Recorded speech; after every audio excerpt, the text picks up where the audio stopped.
Let's in the meantime shift focus, viewers, and talk about what's happening in Sabarimala. Because for millions of devotees, Sabarimala is not just a shrine, it is a symbol of deep faith and devotion. But as the faith that was shaken by the gold theft controversy, which seems to have now reached a critical stage. Acting on the SIT report, the Kerala High Court has now ordered strict action in the 2025 Sabarimala gold theft controversy, as the investigators allege the roots of the controversy that dates back to 2019. However, the High Court has noted that the SIT findings are having an overwhelming material, especially against the 7 accused.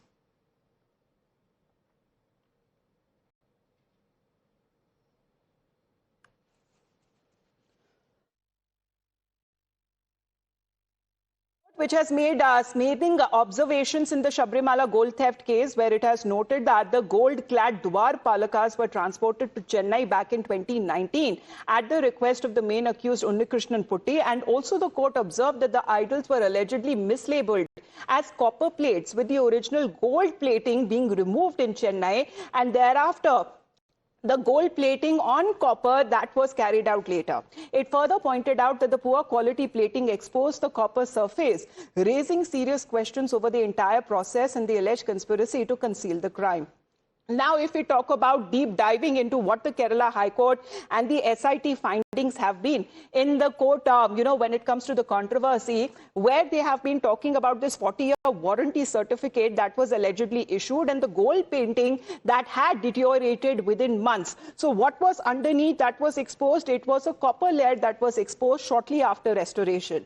Now, 2025 findings talk about being part of the same conspiracy, where fresh transport attempt that was linked to the 2019 theft and that intended to conceal the earlier misappropriation. So there were sponsors, there were contractors, there were some board officials who were accused of conspiracy, and this seems to be the claims that are now coming in from the SIT findings. So the board, which is now under scanner, including the members who seem to have indulged in violation of the Devaswam manual and also ignored the earlier High Court directions, which had also talked about approving transportation despite the objections, and also helped conceal the alleged gold misappropriation that had taken place. Let's in the meantime connect with Arpita on this. Arpita, good morning.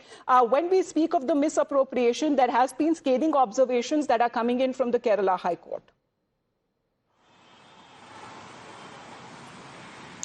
Good morning, Amita. Well, SIT has been investigating this entire gold loot since last 7 months, and they have been submitting multiple reports. Yesterday was one of the crucial reports that they had submitted to the High Court, after which High Court had come out with an order saying that in the report that is submitted by SIT, it clearly states that Unnikrishnan Putti, who is the sponsor, took Dwarapalka gold-plated idols to Chennai for the purpose of removing it. He had told the board members that he will be going there, replating it, but there what the SIT has found is that in 2019 he had removed the gold sheets and then plated it with copper, and it also mentions that all the board members were very much aware of it.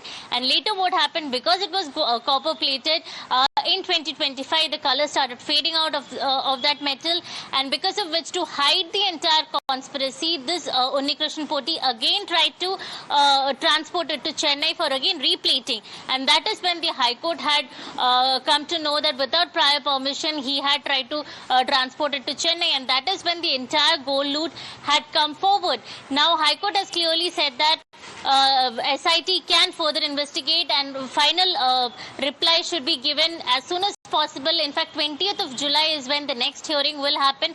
So by then we are hoping that SIT will file another FIR, because clearly in the 2025 case High Court has asked SIT to file another FIR where new members are also found guilty, that is former Devasam board president Prashant and other board members as well.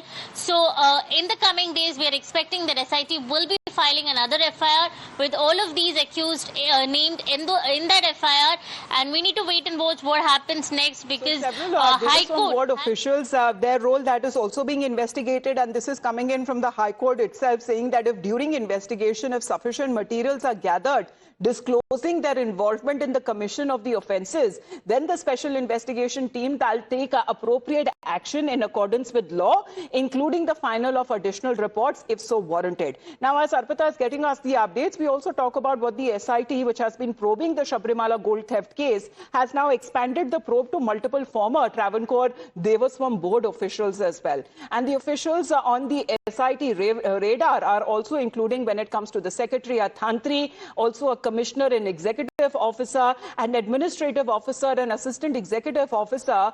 All of these officials are not only on SIT's radar, but can also be prosecuted if found guilty. Let's also get you some political reactions coming on it. The findings emerging from the investigation are deeply shocking. This is not merely a case of administrative failure. This is a case of theft and concealment of gold. The original cladding of the Sabarimala Dwarapalakas was allegedly removed and replaced by gold plating. This is a crime. SIT report submitted before the Honorable High Court at least partially vindicates what the Bharatiya Janata Party has been saying for a very long time, that the Sabarimala gold theft case is not only involving some officials of the Devasam board, but it involves higher-ups within the Devasam board and also within the political leadership of the previous LDF government.